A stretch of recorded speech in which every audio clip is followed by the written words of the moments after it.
Cloud. Recording in progress. Robert?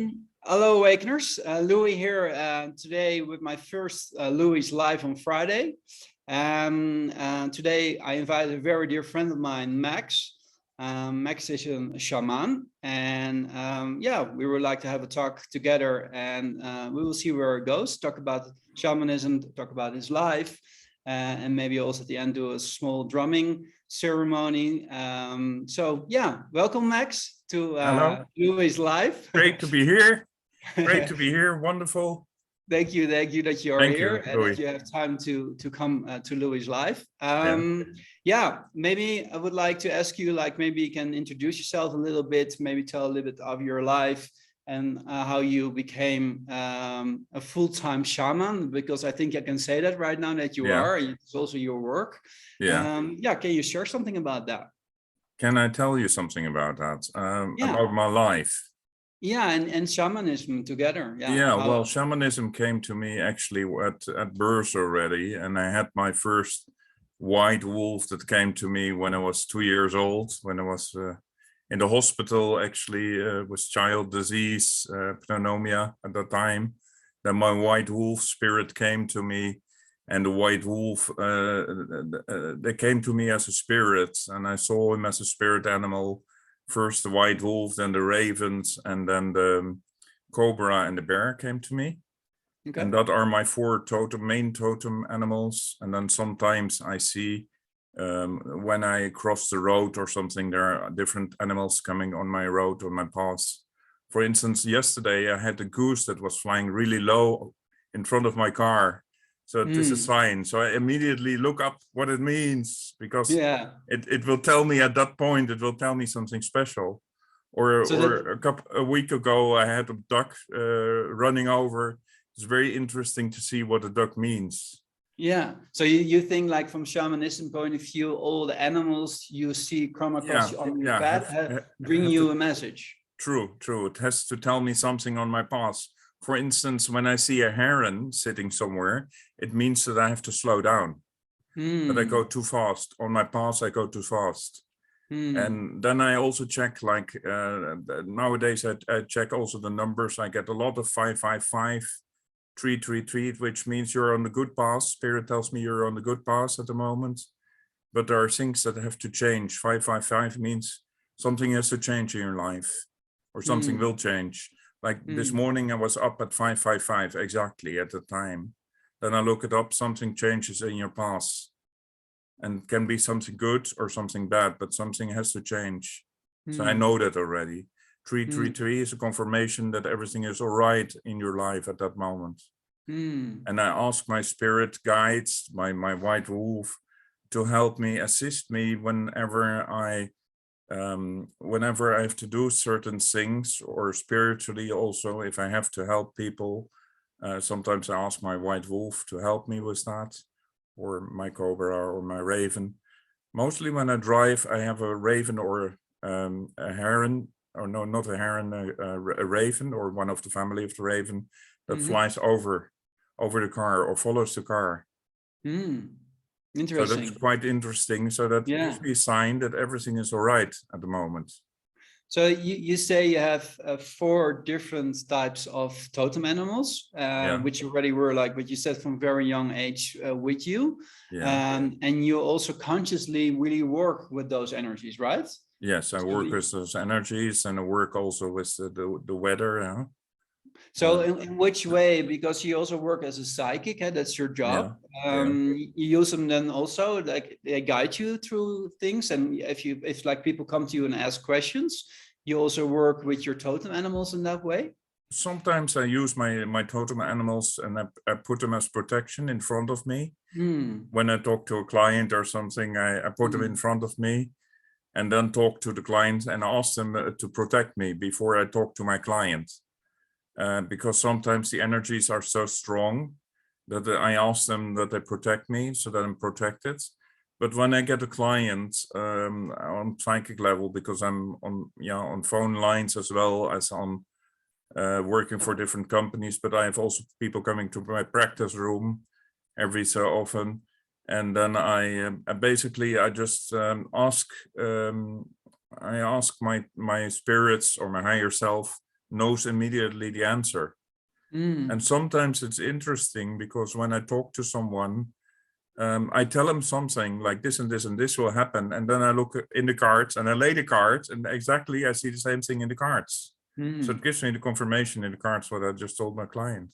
No, that's interesting. Yeah. Yeah. So every totem animal has a specific power. Can you say that? Yeah. So can you tell a little bit about that? So you have the white wolf, the cobra, the raven, and the bear. Yeah. So what does every animal has as a specific strength or power? The wolf has like a protection. It wants to protect always the family. It wants always to be loyal. It's very loyal animal. A wolf will always be loyal to you and will always and be the first one in the tribe and will always know exactly.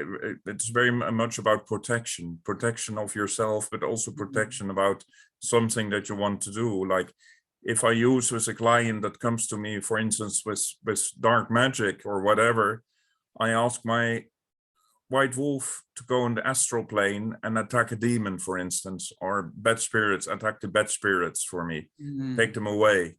Or I ask if it is something strong or I need to feel strong myself, I ask the bear to use the bear energy in me to be stronger. Or I ask Cobra to turn himself around something and squeeze it so that it goes really well and that people feel themselves better after the Cobra. If I have to clean someone thoroughly, I ask the fire of the snake or of the Cobra to go through someone. A bit like Kundalini. So they're in a way like some sort of bridge to different realities, yes. like different dimensions. Realities, yes. And they can guide you and protect you in those realities if you work there. Yes, they can protect you in any dimension that you go into. Yeah, and that's what a shaman does, really. Yes. It goes to different energies of realities. Different dimensions, yes. Yeah, they're like your guides in there to protect you and help you with the things you're doing there. Yeah. So for a shaman, totem animals are very important. Yes, they're very important. You think like people, like normal people, let's put it like that, they also have totem animals? Do you think everyone has totem animals? I think that mostly old souls have totem animals with them, total spirit, old souls have mostly totem guides with them, but also normal people that have done something with spiritually can have totem guides if they want to. But a shaman, okay. As a shaman, I can give someone a totem guide. For instance, what I do sometimes with my clients when I'm online with them, or I have a client in front of me that is very interested, I can say, I'm going to give to you now the spirit of a white owl. And you have to like imagine or visualize that white owl, and the white owl will come to you then. Because I can give it to someone and say the white owl will help you through meditation to find your spiritual ways that you have in you. So your spiritual abilities, let's put it that way. So you can help people with initiation into a totem animal. Yes. In a way. Okay.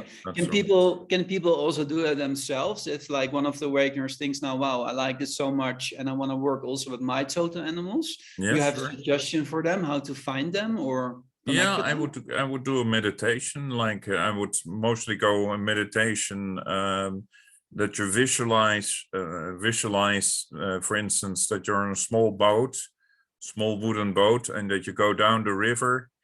And that you go down this river, and you imagine this river, and you imagine that there is like water going against the boat, a small boat you're sitting on, and you go through the rocks. Near to the rocks you go, and you make a passage with the little boat, and then you go into the mountain. There's like a tunnel in the mountain. You go in the mountain. And then you go to different dimension, and I call it the dimension of the underworld, where you find your totem guide. So you will find your either which totem guide is part of you, and the one will assist you in the underworld. Immediately will stand beside you and go with you in the underworld. and then you mostly know which animal will contact you as first, and you will feel in your head like, oh, it's either the eagle or the horse, or it is the wolf, or it's the tiger, or whatever animal is there, and it will come to you immediately. Very interesting. Maybe to make it a bit clear for the people who are new to this, that the underworld is different in the shamanic world than in the other world. Like many people think when you say the underworld, we go to hell, but in shamanism, underworld is something different, right? Yes, that's right. Yeah, for the underworld for shamanism is where all the animals live that actually talk the same way as we humans. So you can just talk to them in human language and they understand, and you have like small elves and you have all kinds of like dragons even, and everything is in the underworld, like, and they're all talking like humans actually. Yeah, it's very beautiful there, and you have crystals and you have everything is around there. Yeah, really different dimension of everything. Yeah, it's very, very beautiful. Yeah. So people, what you said is very, very good advice, that they go and do a meditation and see which animal comes to them, and that is primarily probably their number one totem animal. Can you say that? Yeah. And do people always have more totem animals, or do you only have one? You can have more totem guides. I have four totem guides, but you can have like one or two to start with, and then you can have more if you want to. But some people get it at birth already. They have already 2 or 3 or 4 with them, and then some new ones come in their lifetime towards them. Like sometimes I have the grasshopper. The grasshopper means that I jump very fast from one side to the other, so it means that I'm progressing. Basically, that's what it stands for. So if you see the grasshopper, it has a meaning to you. Every animal that you see, you can actually look it up if you want. I use Google mostly for those things, or another search engine, and you look what the spiritual shamanic ways mean about that certain animal that crosses your path. And then you can basically see immediately what it helps, if it helps you or not. And probably you have a list as well on your awakening board, which says exactly, or you can put it there for the people, what exactly it means, what animal, what definition it means. Or it's a good idea. I will do that. The power of each animal. You can present that to the people that are watching right now. It's very interesting. I will do that. Good advice. That would be great. So the animals itself, you can call upon also during your normal day, right? Yes. So during the normal day, you can. So you can work with them also, like to ask them to protect you, for example, if you're going, let's say you go to a shopping mall and you're very sensitive for the energy around you from other people. Can you also work, for example, then with the energies of the totem animals? You can work with the totem animals. What I usually do when I go in a shopping mall, when I don't want to be like, if I don't want people to talk to me, for instance, I visualize that I have like a yellow light around me. And people will not see me, but they will walk into you because they don't see you. So you have to be careful. I've done that once when I was like in Amsterdam here in the streets, and the cars don't see you. So you have to be careful that they don't hit you, or people don't hit into you, because they don't see you. You become like transparent for them. Yeah, everything is invisible, right? Basically. You can change they don't that. see it. Yeah. Yes. But if you visualize a white light around you, you're always protected.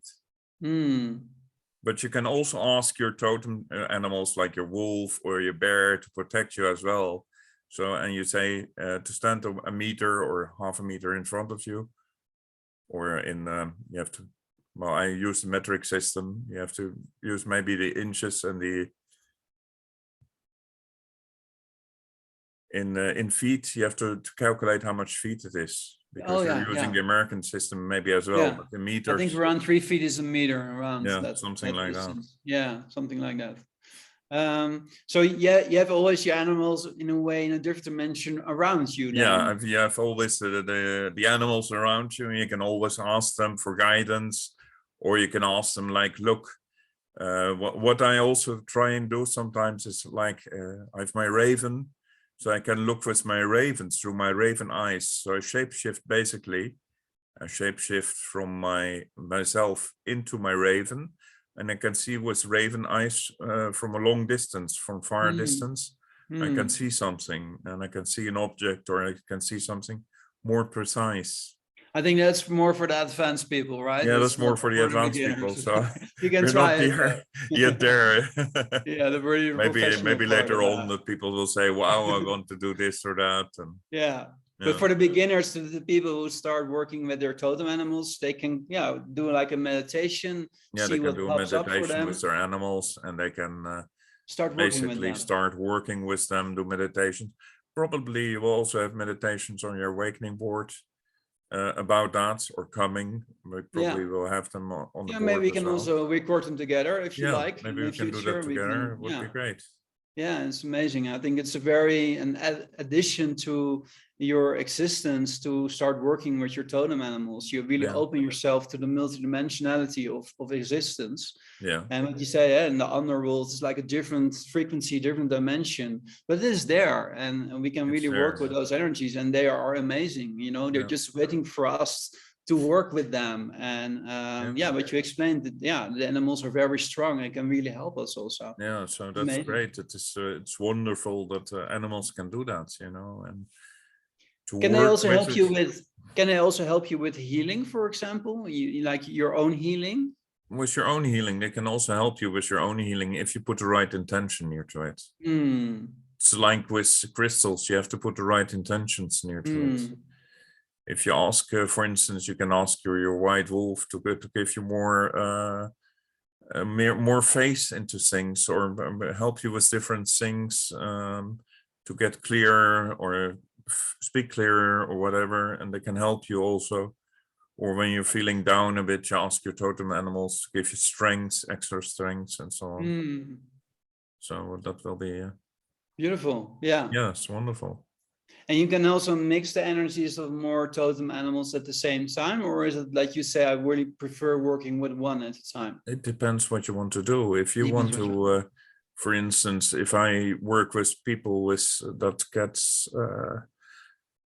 if it is strong energies, if you have someone who has really strong energies and you need to attack with the animals, then you can group the animals together and make an attack with the animals. But that's it is for more advanced people that know how to work with their animals. Then they can do all sorts of things with them.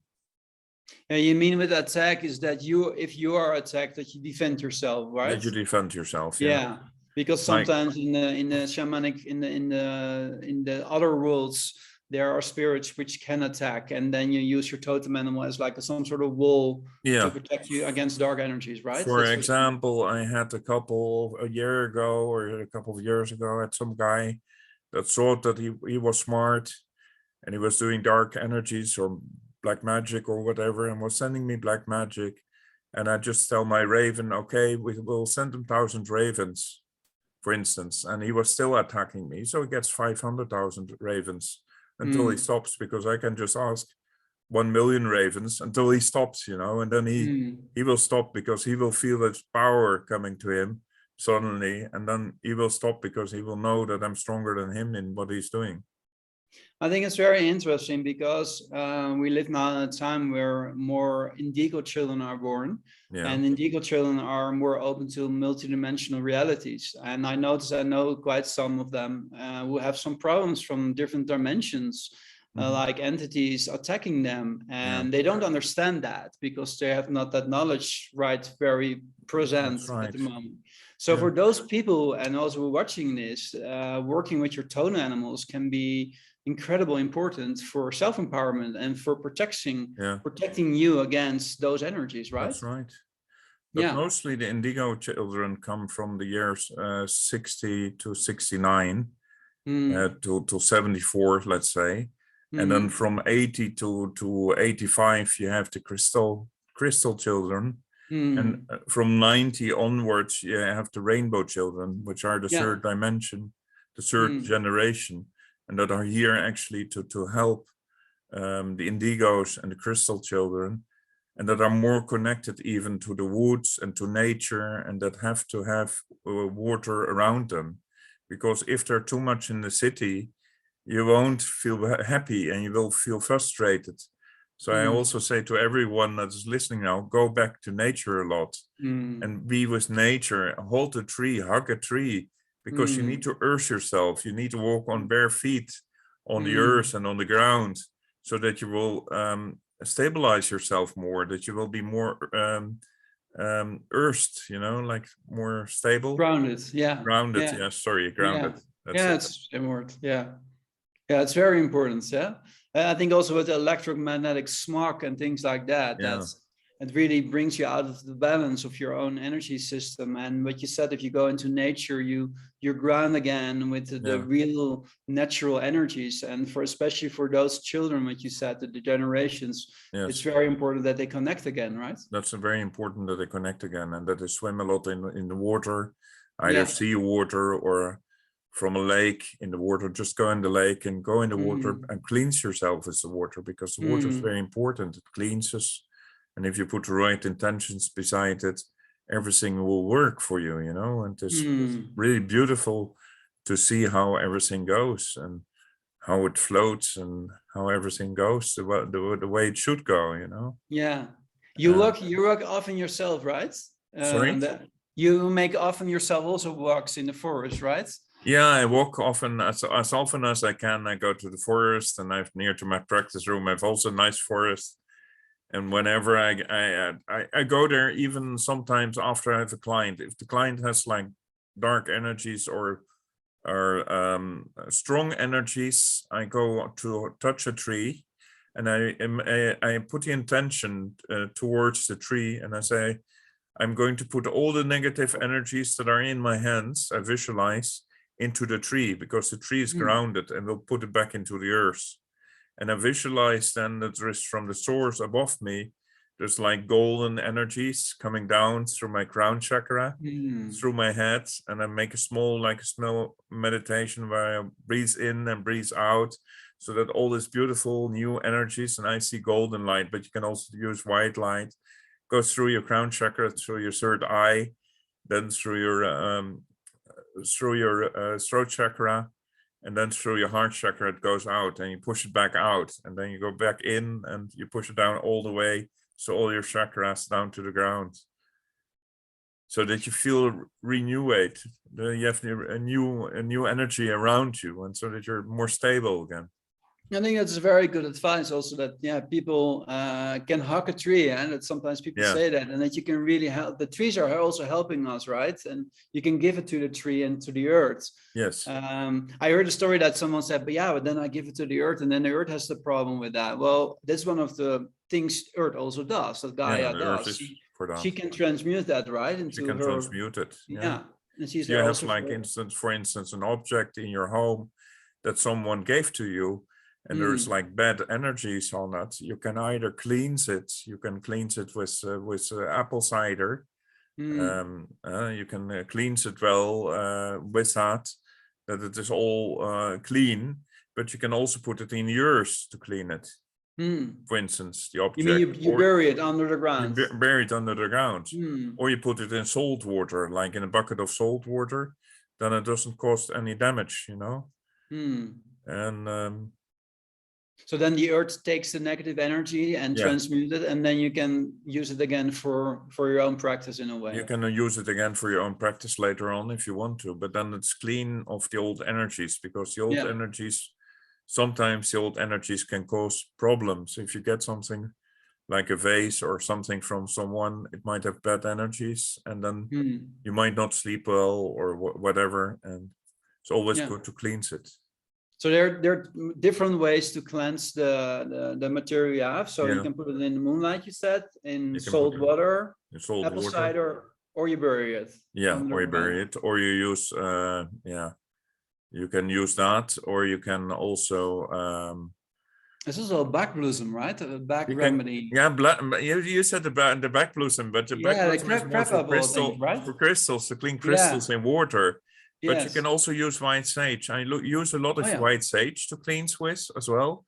In the evenings when I go to sleep here, I put sage on. I burn sage, and I have my my feather, my big feather, my of one of those big eagle feathers here. Yes. And then a smudge with it, the whole room. And I say that I want all spirits out of my room, because otherwise I cannot sleep during the night, because they will wake me up. Yeah, I remember that you told me that you get some visitors sometimes at night, right? Yeah. And that you have to cleanse the room, otherwise it gets too busy at night. Yeah. You cannot sleep well. Now I ask all my mostly my animals, my totem deer animals, to protect me, but I'm also asking my Archangel Michael, Raphael, Uriel, Archangel Magnetron, and the other angels to protect me extra and close all portals that I don't need, so that I can sleep totally quietly at night. Because otherwise I have loads of energies around and loads of portals that are open and different things coming in. And those portals are open because you worked as a shaman during the day? You mean Yes, like that? I see that they come, that there's energies coming through the portals all the time. Yes, yes. And that I need to take energies and I need to send them back where they came from, because mostly when I use work against if I do with my soul language, which I will do later on a bit, if I use my soul language and my soul language wants to go to Arabic, then it has to do something with dark energies. And then I will use goddess Isis, goddess Sekhmet, and god Ra for taking away all the energies. And because I think that I'm like a reincarnation of Ra from an old life. And then I can ask them to help me take away all the bad energies at the time. But then I use those deities as well. So then I have to cleanse afterwards and ask all those deities, have to thank them that they were here and have to ask them to go away. But because if I don't, then I hear tick, tick against all the walls, those spirits stay. Yeah. Because they're still active. And there's also sometimes things moving in your house, right? There's things moving sometimes. Yeah, and you showed me also some pictures of like orbs in your room and very busy. Orbs and everything in here. Yeah, it's amazing. Like very busy at your place at night. Yeah, sometimes we're very busy. Yeah. Yeah. Okay, can you tell something you already mentioned a bit about soul language? Is soul language the same as light language? Soul language is like light language. I mostly go either in Cherokee American, like Cherokee, like Indians. If there's no black magic, and if there's black magic, I go automatically into Arabic or Egyptian, old Egyptian, I call it. And it gives them so much energy that the person at the other side will feel totally happy, or they will see visions of something in their minds if they close their eyes. And I had the other time I had a client last week. He had cancer, prostate cancer, and I did it on him. And he said, well, it feels really strange because I feel all this tinkling around me and so on. And it really helps me. And I feel that it really helps me and I will come back again to you. So I was pretty happy with that. Yeah. But that was also done with light language. And I felt also that there were like bits stuck to him that needed to be realigned and that it needed to be balanced, all the chakras together and so on. So you believe, or you think, or what your experience is that the light language directly speaks to the cells of the body, something like that? And that way you can change something?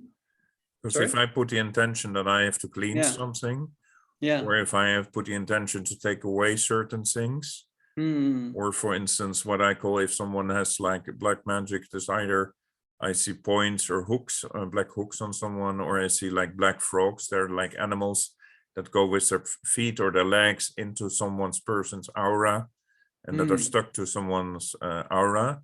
Then I visualize and I put the intention that this frog has to go. So I throw it in my mind to throw it out of the person or take it out. And I do that in the light language, and then the person feels afterwards like it's all gone, all moved from him. Wow, that's beautiful. Yeah. Yeah. I think it's for someone who does it for the first time is also a very interesting experience, right? Yeah, it's a very special experience. Yeah, I've done and heard of it. You do multiple times your light language and the drumming, and every time it's amazing to experience that. the power and energies around it, and it's wonderful. Yes, it is. Yes. Yeah. Would you like to share a bit, maybe a bit of your drumming and your light language? Yeah, sure.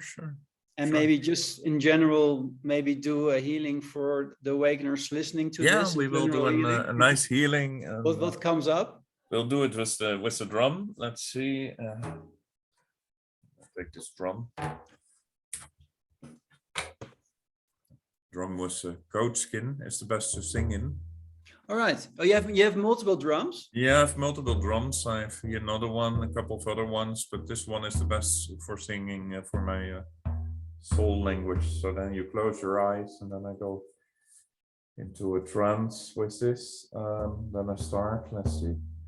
Utarawai nawa hindu azirawa hindi nawae yitarawai za nawaira nawaindo ahira zuwaira nawae zihara nawaira zanira nawae nawaira Hitarawai zenawai radawai nawai razu Yitarawai hindi nawai razu wai razir nawai nawai ya Zuani harai zani nawai Hitarawai zerane Utara wahera zulai Itara wahena hera wahe Yuaira izuhai zuhai Nara wahenu wahera wahe Hira zahinna yahera wahe Zuairane yahera waha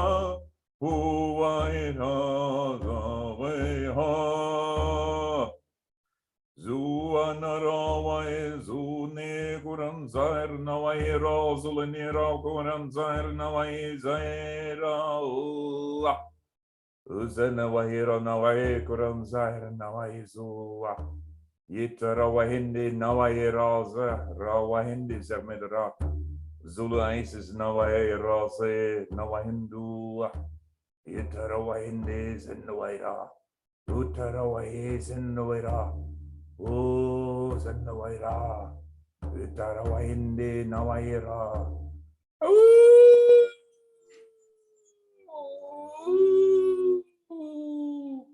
Yitarawahindi Zenwaira Zulunira Wahindu Yitarawahindi Zenwira Nawahindu Yitarawahindi Zenwira Zulunawira Granzahir Nawahindu Zenwira Nawahindu.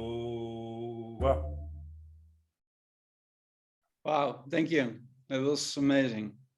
Yeah, two sides there, two ways, two sides. First, you had a bit like the Native American, and then you had a bit of the Egyptian, the lower part, to take black magic away and all that.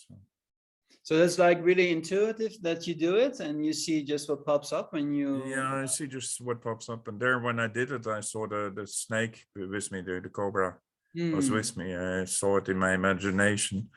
I saw my cobra coming towards me, and I said, "Do you need to put an intention?" No, I'm not putting an intention in it. Just send it as a healing.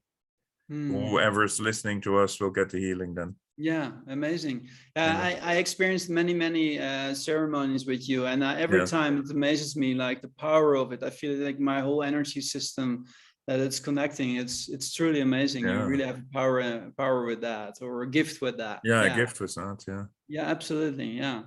You have more drums, right? More drums. Yeah.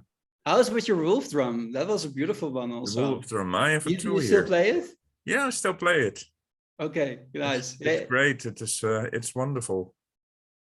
Do you choose your drum like based on intuition also, or you have for specific ceremonies you use for specific drums? Specific ceremonies I use different drums.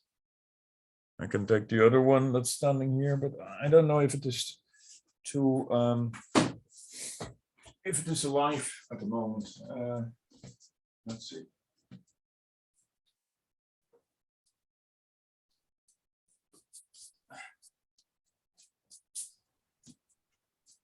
I had since a long time that I manifested this wolf drum, and no one could sell it to me because it was not good. Or very difficult to get one. Yeah. Quite difficult to get. So. Yeah.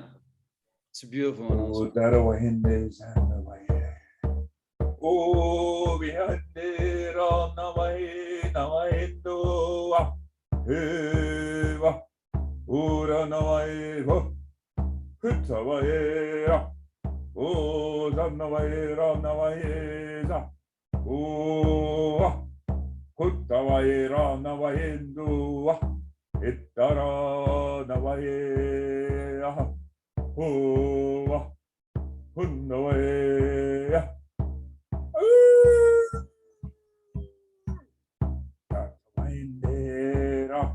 Oh, Tawaira, Nawaindira, Wae, Ewaira, Nawaira, Nae, O Nawae, Naira, Nae, O Waira, Nae.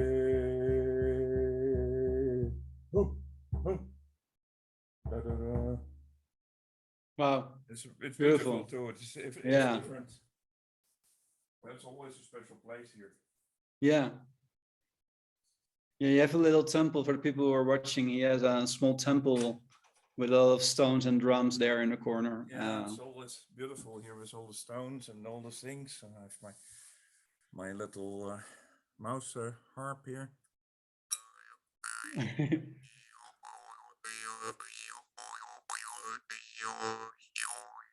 You're getting good.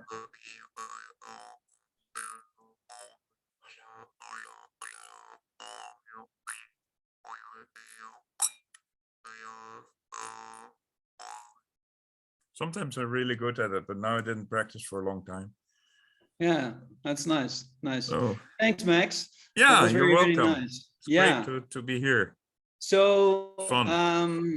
Can you give the awakeners an advice? Like if they are on the path and they're very interested in working with shamanism, where to begin? Where to begin? Where to begin? Like how I would say to begin in nature. Go and sit in nature, or take a chair or take a mat, whatever you want, and go and sit in nature and don't do anything. Just sit there for 20 minutes without doing anything, just like listening to nature and trying to become one with nature around you, with the animals, with everything, the air, and try to listen, because the trees talk, you know. When you sit for a long time, you will hear things and you will see things, and try to become one. And go, if you want to, you can go in a meditation with either music, but you can also just do it with on your own when you're sitting in nature, and just feel whatever you feel, what comes to you. That's a good advice. So to really start to be higher sensitive for everything around you in nature. Yeah, very interesting. That's a good advice. I think that's also good advice maybe to finish this first live with. Yeah. Thank you very much, Max. Yeah, it was you're really welcome. amazing. It's great. It was the first Louie's live, and I really liked it. I really liked to talk with you and experience also the drumming and the talking and everything around it. So thank you very much. You're welcome. And for all the awakeners, thank you for Namaste, aho. Oh, and for all the awakeners, thank you for watching, and till the next Louie's lives, or to another live ceremony on the platform. And thank you very much, Max. Thank you. Thank you. Bye-bye. Take care. Thank you. Bye.